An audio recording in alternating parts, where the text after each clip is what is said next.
उत्तराखंड की कुछ घाटियां ऐसी है जहां हवा सिर्फ बहती नहीं, फुसफुसाती है, जहां जंगल सिर्फ खड़े नहीं रहते, देखते हैं, और जहां रात सिर्फ अंधेरा नहीं लाती बल्कि किसी को अपने साथ ले जाती है। आज की कहानी दिल्ली के 3 दोस्तों और उनकी गर्लफ्रेंड्स की है। अमित, रवि, करण और नेहा, साक्षी, प्रिया। एक ट्रिप जो उनके लिए यादगार नहीं बल्कि आखिरी साबित हो सकती थी। 3 बाइक्स, 6 लोग और एक अनजाना रास्ता। समय सुबह के 7 बजे, दिल्ली हरिद्वार हाईवे के पास। सुबह सुबह सब दिल्ली के शाहदरा पॉइंट पर मिलते हैं। बाइक्स तैयार, बैग्स बंधे हुए, रास्ता लंबा और मन में एडवेंचर का जोश अपने चरम पर। अमित उत्साहित मूड में कहता है, गाइस आज तो मजा आ जाएगा, दिल्ली टू देहरादून सबसे एपिक राइड। नेहा मुस्कुराते हुए, बस रात को डराना मत, पता है मुझे डर लगता है। रवि हंसते हुए, उत्तराखंड के जंगल में डर, वहां तो बस हवा रहती है, हवा, और वो भी ताजगी से भरी हुई। और वो सभी अपने सफर की शुरुआत करते हैं। 45 किलोमीटर बाद 8 बजे वो सब मुरथल में ब्रेकफास्ट करने के लिए पहली बार रुकते हैं। रवि कहता है, मुरथल आए और पराठा ना खाए, ये तो क्राइम है। उस पर प्रिया कहती है, बस जल्दी चलो, आज मैं पहाड़ों में सनसेट देखना चाहती हूं। नाश्ता पानी करके सब अपनी जर्नी कंटिन्यू करते हैं। समाई दोपहर के 12 बजे सभी अंबाला बाईपास पहुंचते हैं। तभी साक्षी कहती है, गाइस बहुत जोर की भूख लगी है, थोड़ा स्वादिष्ट भोजन हो जाए। फिर वहां वे सभी थोड़ा ब्रेक लेते हैं। लंच करके सब आगे बढ़ते हैं। रास्ता अब पहाड़ी था, तेज मोड़, गहरी घाटियां और नीचे बहती भागीरथी। घाटियों का आनंद लेते हुए दोपहर 3:30 बजे देहरादून की ओर पहुंच जाते हैं। देहरादून पहुंचते ही एक अजीब सी ठंड बाइक की टंकी में नहीं, सीधे उनके शरीर में उतरने लगी। यहां से उन्हें ठंडी हवा और पहाड़ी वाइब्स मिलने लगी।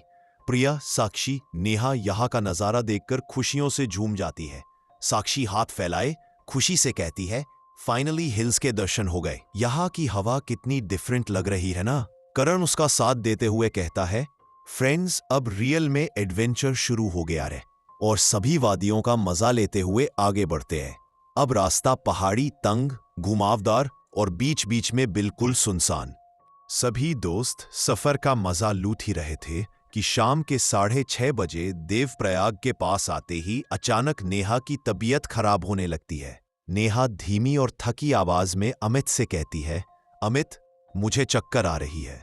अमित गाड़ी रोकता है और घबराते हुए पूछता है, क्या हुआ? उस पर नेहा कहती है, सांस भारी लग रही है और थकान सी महसूस हो रही है। रवि और करण भी गाड़ी रोक देते हैं। वहीं पास में रोड के किनारे एक छोटा सा ढाबा बसा हुआ था। सब तय करते हैं कि उस ढाबे में थोड़ी देर रुककर चाय नाश्ता किया जाए ताकि नेहा को भी राहत मिले। सभी दोस्त उस ढाबे में बैठकर नाश्ता करते हैं और अब उन सभी को वहां से जाना था पौरी, देवलोक रिसोर्ट में, जहां उनका स्टे था। नेहा का चेहरा पीला, आंखें लाल और सांसें भारी हो गई थी। नेहा की तबीयत का ख्याल रखते हुए सभी पौरी देवलोक रिसोर्ट जाने के लिए शॉर्टकट लेने का फैसला करते हैं ताकि वे होटल जल्दी पहुंच सकें और नेहा को प्रॉपर रेस्ट मिल सके। वे सभी आपस में चर्चा करते हैं और आखिरकार निर्णय लेते हैं कि वे हाईवे से नहीं बल्कि जंगल के रास्ते पौरी जाएंगे। पास में बैठे ढाबे का बूढ़ा मालिक भानु सिंह उनकी बातें सुन लेता है और गहरी आवाज में उन्हें कहता है, अंधेरा होने वाला है, उस जंगल में मत घुसना, रास्ता छोटा है और खौफनाक है। उस जंगल में एक भयानक आत्मा का वास है और कोई उसके चंगुल में फंस जाए तो वहां से निकलना ना के बराबर है। इस पर रवि मजाक में ढाबे के मालिक से कहता है, अंकल हम दिल्ली वाले हैं, भूत पूत से नहीं डरते। भानु सिंह और भारी आवाज में कहते हैं, डर उन्हीं चीजों से लगता है जो दिखती नहीं बेटा, अगर गलती से दिख जाए तो डरने के लिए जिंदा नहीं बचोगे। नेहा की हालत खराब थी और उन्होंने तय किया कि शॉर्टकट लेकर होटल पहुंचना ही होगा। भानु सिंह उन्हें रोकता रहा पर वे निकल गए। भानु सिंह की चेतावनी के बावजूद वे शॉर्टकट ले लेते हैं। उन्हें नहीं पता था कि आगे उनकी मौत उनका इंतजार कर रही थी। अब यहीं से कहानी का असली डर शुरू होता है, क्योंकि इसके बाद जंगलों वाली सुनसान जगह आने लगती है। समय शाम के 7:30 बजे। वे सभी जंगल की दिशा में प्रवेश करते हैं। जंगल एकदम सुनसान, रास्ता धुंध और घना। जंगल में अजीब सी खामोशी थी। अब सभी दोस्त जंगल से गुजर रहे होते हैं, तभी साक्षी डरते हुए कहती है, मुझे अच्छा नहीं लग रहा, कुछ अजीब सा खौफ महसूस हो रहा है। करण हंसते हुए उसे दिलासा देता है कि अरे रिलैक्स, हम है ना। इस पर प्रिया कहती है कि फ्रेंड्स, हम कब से इस जंगल से गुजर रहे हैं, लेकिन हमारे अलावा कोई यहां से पास नहीं हो रहा है। फिर करण को भी यह बात अजीब लगती है, तो वह सभी से कहता है कि वे एक साथ ही ड्राइव करेंगे, न कोई आगे न पीछे, और सब साथ में आगे बढ़ते रहते हैं। फिर कुछ देर बाद नेहा अमित से कहती है, अमित बाइक रोक दो, मुझे टॉयलेट जाना है। सभी लोग बाइक रोक देते हैं। नेहा प्रिया और साक्षी को कहती है कि तुम्हें भी मेरे साथ चलना है, मुझे बहुत डर लग रहा है। प्रिया और साक्षी भी नेहा के साथ टॉर्च लेकर जंगल में जाती है। लड़के पीछे खड़े बात करते रहते हैं। तभी करण की नजर पेड़ों के बीच जाती है। वो देखता है कि एक औरत सफेद कपड़ों में एक अजीब सा डरावना तरीके से जंगल के अंदर जा रही थी। करण की आंखें फट जाती हैं। करण कपती आवाज में कहता है, भाइयों, वो देखो, एक अजीब सी औरत जंगल के अंदर जा रही है। तभी रवि कहता है, शायद कोई आदिवासी औरत होगी जो यहीं कहीं जंगल में रहती होगी। और यहां जंगल के अंदर नेहा को कुछ ऐसा महसूस होता है कि कोई सामने वाले पेड़ के नीचे से उन्हें छुपके से घूर रहा है। तब नेहा वहां पर टॉर्च मारती है तो तीनों की चीखें गले में अटक जाती हैं, क्योंकि वहां वही औरत खड़ी थी जिसे कुछ समय पहले लड़कों ने जंगल के अंदर जाते हुए देखा था। वो औरत दिखने में बहुत खौफनाक थी। चेहरा सड़ा हुआ, आंखें सफेद, होठों पर खून लगा हुआ, जैसे अभी अभी किसी जानवर को खाया हो। उसका ये भयानक रूप देखकर तीनों लड़कियां एक दूसरे का हाथ संभालते हुए चिल्लाते चिल्लाते भागती हैं और लड़कों के पास आती हैं। लड़कियों की हालत देखकर लड़के चौंक जाते हैं और उनसे पूछते हैं कि क्या हुआ, तुम लोग इतना डरे हुए क्यों हो। इस पर लड़कियां उन्हें कहती हैं कि पहले तुरंत बाइक शुरू करो और यहां से भाग निकलो। लेकिन तब तक लड़कों की भी जंगल के अंदर नजर जाती है और वे देखते हैं वही औरत उन लड़कियों का पीछा करते हुए आ रही थी। उसका डरावना रूप देखकर सब डर जाते हैं और तुरंत बाइक स्टार्ट करके वहां से निकल जाते हैं। फिर भी वह भयानक चुड़ैल उनका पीछा किए जा रही थी। अब सबके होश उड़ चुके थे। तभी नेहा को ऐसा महसूस होता है कि वह औरत पीछे से उसे पुकार रही है और कह रही है कि नेहा, मुझे छोड़ के मत जाओ, मेरे पास आओ। नेहा बहुत डर जाती है। नेहा ये बात अमित से कहती है तो अमित नेहा से कहता है कि चाहे जो भी हो जाए, पीछे मुड़कर मत देखना। सब डरते हैं, हल्के गाड़ी की स्पीड बढ़ाते हैं। लेकिन वह औरत पेड़ों के ऊपर से उड़ती हुई उनका पीछा करती जा रही थी। कभी गाड़ी के बाईं, कभी दाई साइड में आती, जैसे वो उनके साथ खेल रही हो। एक साइड जंगल का खौफ और पीछे शैतानी आत्मा। ठंडी में भी डर के कारण सबके पसीने छुड़ गए थे। अब सभी को ऐसा लग रहा था कि वे सब यहां से जिंदा लौट पाएंगे या नहीं। अब सभी को अपनी गलती का और भानु सिंह की बातें इग्नोर करने का बहुत अफसोस हो रहा था। तभी अचानक वह औरत अमित की बाइक के सामने उतरती है। अमित तेज झटका के साथ ब्रेक दबाता है और उनकी बाइक फिसल जाती है। अमित और नेहा जमीन पर गिर जाते। रवि और करण दोनों गाड़ी रोकते हैं और वापस पीछे उनके पास जाते हैं। अमित जैसे तैसे अपने आप को संभालते हुए उठ जाता है, लेकिन नेहा को सिर पर हल्का सा मार लगने से वह बेहोश हो जाती है। अमित चीखकर कहता है, नेहा उठो, लेकिन नेहा अभी भी बेहोश थी। तब तक बाकी दोस्त भी नेहा के पास आ जाते हैं। प्रिया तुरंत नेहा की आंखों पर पानी छिड़कती है। थोड़ी देर बाद नेहा होश में आ जाती है। अब सब शांत हो चुका था। उनके आसपास ना कोई औरत थी, ना कोई खौफ।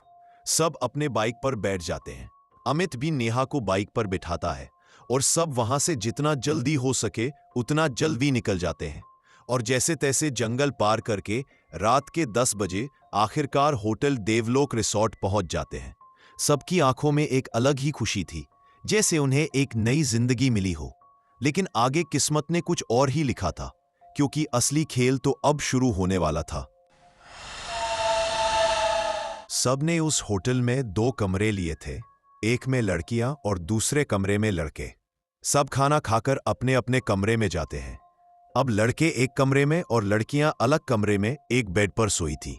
सब बुरे दौर से गुजरे थे, इसलिए थके हारे सबकी आंख लग जाती है। सब गहरी नींद में सो जाते हैं। अचानक बीच रात को प्रिया की किसी के घूरने की आवाज से नींद टूट जाती है। वह नींद से उठकर देखती है कि पीछे साइड के दीवार के यहाँ नेहा दीवार की तरफ मुंह करके खड़ी रहती है। शरीर अकड़ा हुआ, उंगलियां मुड़ी हुई और गुस्से में दीवारों पे नाखूनों से खरोंच रही होती है। ये देखकर प्रिया के होश उड़ जाते हैं।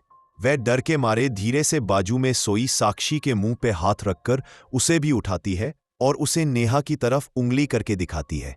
ये डरावना मंजर देखकर साक्षी की तो जैसे सांस अटक जाती है।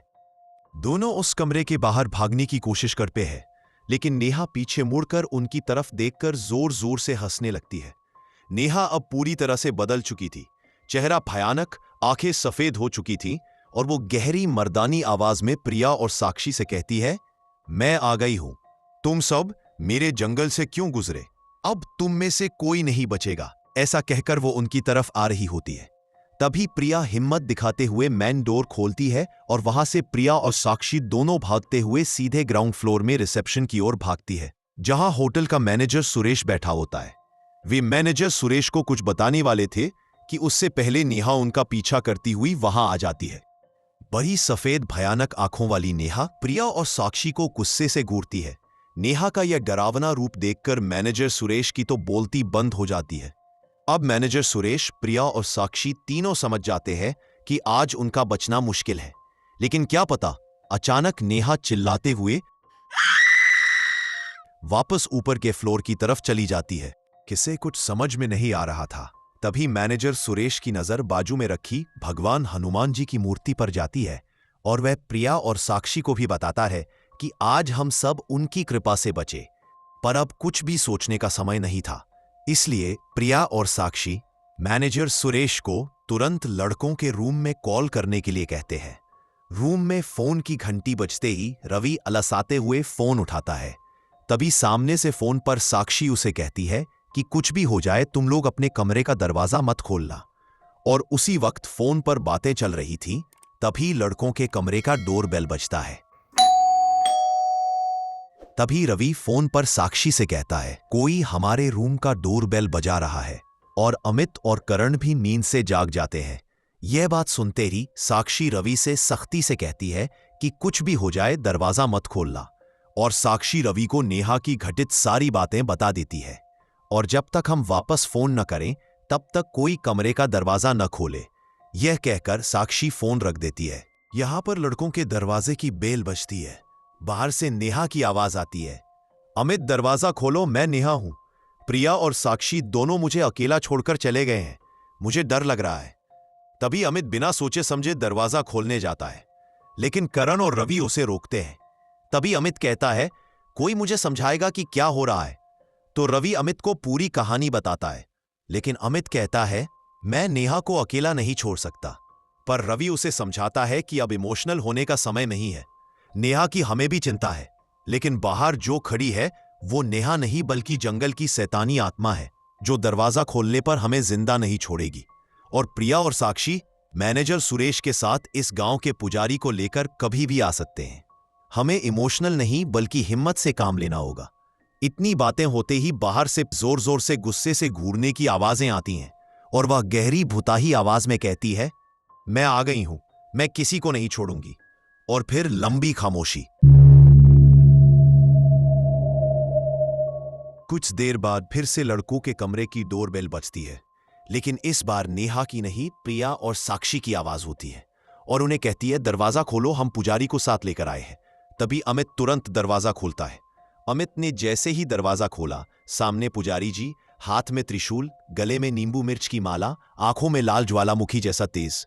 उनके साथ थी प्रिया, साक्षी और मैनेजर सुरेश। सबके चेहरे पर मौत का डर साफ साफ दिख रहा था। पुजारी गहरी आवाज में बोले, क्या आप लोगों को रात के समय उस जंगल से नहीं आना चाहिए था? क्योंकि वो जंगल एक शापित जंगल है। वहां उस औरत की आत्मा है जिसे उसी जंगल में मारा गया था। यह कोई साधारण आत्मा नहीं। तभी सामने के लड़कियों के कमरे से नेहा हंसती है, एक दहाड़ जैसी हंसी। आगे पुजारी कहते हैं, जिस कमरे में नेहा है उसी कमरे में इस शापित जंगल की आत्मा भी कैद है। तैयार रहो, आज की रात आसान नहीं होगी। दबी अमित कपती आवाज में पुजारी से कहता है, वो हमारी दोस्त है, उसे कुछ मत कीजिए। पुजारी अमित की आंखों में देखते हैं एकदम कठोर नजरों से और कहते हैं, जो शरीर तुम्हारी दोस्त का है उस पर हक उस औरत का है। जिसकी चीख तुमने जंगल में सुनी थी। इतना कहकर पुजारी नेहा के कमरे की तरफ आगे बढ़ते हैं। हाथ उठाकर जोर से मंत्र शुरू करते हैं। ओम क्लीम चामुंडे विच्चे, ओम भद्रकाली नमः। दरवाजे के पास आते ही पूरा कमरा जैसे किसी अदृश्य ताकत ने कंपा दिया हो। दरवाजे का नॉब खुद ब खुद अपने आप घूम जाता है और जोर की आवाज के साथ दरवाजा खुद खुल जाता है। कमरे में बहुत अंधेरा, केवल खिड़की के बाहर से आने वाली बिजली की चमक। मैनेजर सुरेश कमरे की लाइट ऑन करते हैं और सामने खड़ी थी नेहा। लेकिन अब वो नेहा नहीं थी। उसके बाल एकदम बिखरे हुए, चेहरा राख जैसा और आंखें एकदम सफेद, बिना पुतलियों के। वह दीवार से चिपकी हुई उल्टी मुद्रा में खड़ी थी। उसका पूरा शरीर पीछे की तरफ मुड़ा हुआ, जैसे शरीर की हड्डियां टूट चुकी हों। प्रिया चीख उठती है। अमित की सांस रुक जाती है। नेहा धीरे धीरे जमीन पर गिरती है, चारों हाथ पैरों पर उल्टा रेंगने लगती है। सबके पास देखते हुए कहती है, मेरे जंगल में कदम क्यों रखा, अब एक भी नहीं बचेगा। उसकी आवाज एक साथ औरत और आदमी की थी। दिमाग सुन्न हो जाए ऐसी। पुजारी जोर से चिल्लाते हैं, दुष्ट आत्मा, यह शरीर तेरा नहीं है, अभी निकल वरना अग्नि तुझे भस्म कर देगी। नेहा गर्दन पर झटका मारकर हंसती रहे, यह शरीर अब मेरा है। और अचानक वह 4 फीट उछलकर छत से चिपक जाती है, फिर सीधे पुजारी के ऊपर गिरती है। पुजारी पीछे धकेल दिए जाते हैं, लेकिन वह तुरंत माला उठाकर नेहा पर फेंकते हैं। माला नेहा की त्वचा को छूते ही उसकी चमड़ी सुलगने लगती है। नेहा कान फाड़ देने वाली चीख निकालती है। कमरे की सारी लाइट्स झटके में ऑफ हो जाती हैं। पर्दे खुद उड़ने लगते हैं, खिड़कियां खुद झटके से खुलती बंद होती हैं। बेड 4-5 इंच हवा में उड़ जाता है। जमीन पर बनी छाया नेहा के बदन से 3 गुना बड़ी हो जाती है। अमित, रवि, करण तीनों कॉर्नर में दब जाते हैं। प्रिया और साक्षी एक दूसरे से लिपटकर रो रही थी। तभी पुजारी त्रिशूल फर्श में गाड़कर दोनों हाथ ऊपर उठाते हैं और मंत्र बोलना शुरू करते हैं। ओम ह्रीम काली कपालिनी फट। मंत्र की ऊर्जा कमरे में फैलती है और पुजारी उस पर मंत्र बोलते हुए गंगा जल छिड़क देते हैं। नेहा की गति रुकती है, उसके पैर जमीन से ऊपर उठने लगते हैं, जैसे कोई अदृश्य शक्ति उसे खींच रही हो। नेहा हवा में झटके से फड़फड़ाती है, नहीं, ये मेरा शरीर है, मैं नहीं जाऊंगी।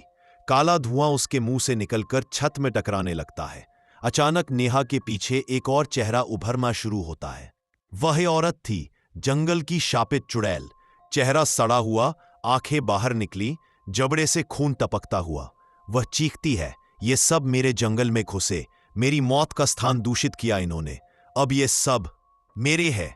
कमरा 10 गुना ठंडा हो जाता है, सबकी सांस जमने लगती है। अब पुजारी फर्श पर लाल सिंदूर डालकर एक सुरक्षा गोला बनाते हैं। सबको भीतर आने को कहते हैं। नेहा अंदर आने की कोशिश करती है, लेकिन उस गोले की रेखा उसे धक्का मारकर पीछे फेंक देती है। पुजारी सबको चेतावनी देते हैं कि कुछ भी हो जाए, लेकिन कोई इस गोले के बाहर ना आए।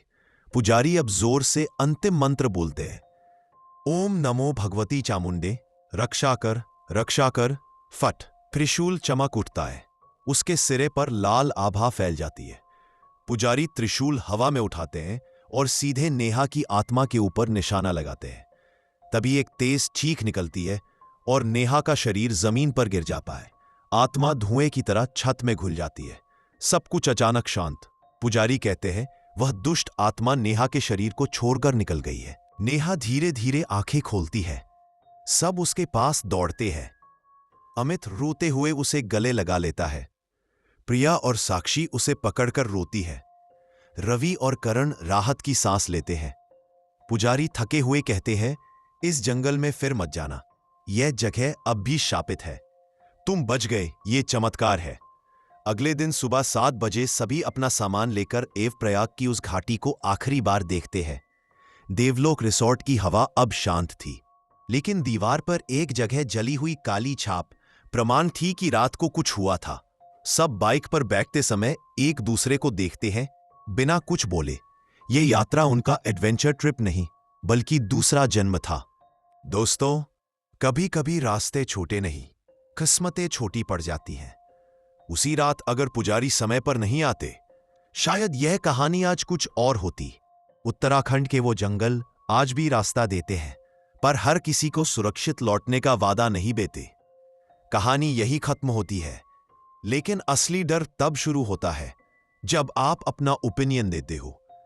मैं देख रहा हूं आप सब कहानी सुनते हो, डरते हो, लेकिन कमेंट में अपना एक्सपीरियंस नहीं बताते। आज बताओ, इस कहानी का कौन सा सीन ने आपको सबसे ज्यादा हिला दिया?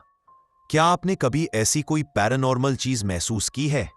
नीचे कमेंट बॉक्स में जरूर लिखना, क्योंकि आपका एक कमेंट हमें बताता है कि अगला डर कितना गहरा होना चाहिए। मिलते हैं अगली स्पाइन चिलिंग कहानी में। तब तक अंधेरा अपने आसपास महसूस करते रहिए। अगर आपको ये डरावनी कहानी पसंद आई हो तो चैनल को लाइक, सब्सक्राइब और कमेंट ज़रूर करें और बेल आइकन को क्लिक करना ना भूलें, क्योंकि आपको अगली कहानी के अपडेट्स मिलते रहे। अगली कहानी और भी खौफनाक होने वाली है। तो आगे मिलते हैं ऐसे ही खौफनाक कहानी में। तब तक डर कभी ख़त्म ना हो। Goodbye, take care.